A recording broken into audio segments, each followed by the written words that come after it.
دوسری شادی خفیہ طور پہ کی۔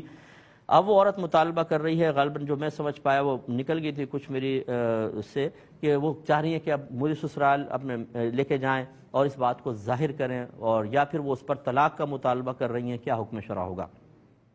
دیکھیں، اسی لیے میں نے کویسچن کر لیا تھا۔ یہ بعض اوقات خواتین کہتی ہیں چلو پہلے آئے تو صحیح ہاتھ میں، پھر انشاءاللہ دیکھ لیں گے آگے۔ تو اس وقت جب اس مرد نے یہ کہا ہوگا میں خفیہ رکھوں گا شادی، تو فوراً راضی ہو گئیں، اور بعد میں پھر یہ ایک طرح کی اس کو بلیک میلنگ بھی کہہ سکتے ہیں کہ میں بلیک میل کر میں بتا دوں گی تمہارے اس میں، اس کو ظاہر کرو۔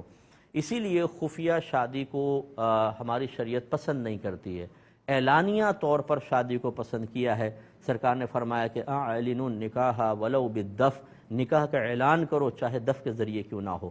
مراد یہ ہے کہ اعلانیہ طور پہ نکاح ہونا چاہیے، جس میں ہم دو گواہ کو اعلانیہ کے اندر ہی لیتے ہیں کہ کم از کم دو گواہوں کے سامنے ہو جائیں۔ لیکن جو ہمارے عرف میں خفیہ کہلاتا ہے وہ یہی کہ نہ گھر والوں کو پتہ ہے، نہ لڑکی گھر والوں کو چپ چاپ کر رہے ہیں۔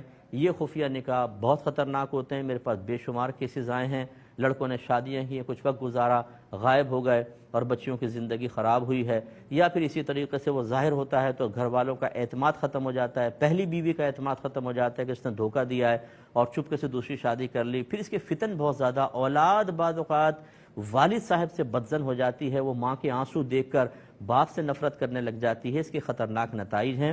بہرحال ہماری بہن جن کے ایسا ہیں، کوئی ایسی سن رہی ہوں، ناراض نہ ہو، یہ طریقہ مناسب نہیں تھا۔ اگر آپ کا بیٹا ایسی خفیہ شادی کر لے جا کر، آپ کو بھی دکھ ہوگا۔ تو اس لیے اگر ایسا ہو گیا ہے تو اس پر مطالبہ طلاق نہ کریں، شوہر کا ساتھ دیں، ان کو کہیں کہ حالات بہتر بنائیں اور مجھے اپنے سسرال لے کر جائیں، اپنے گھر لے کر جائیں۔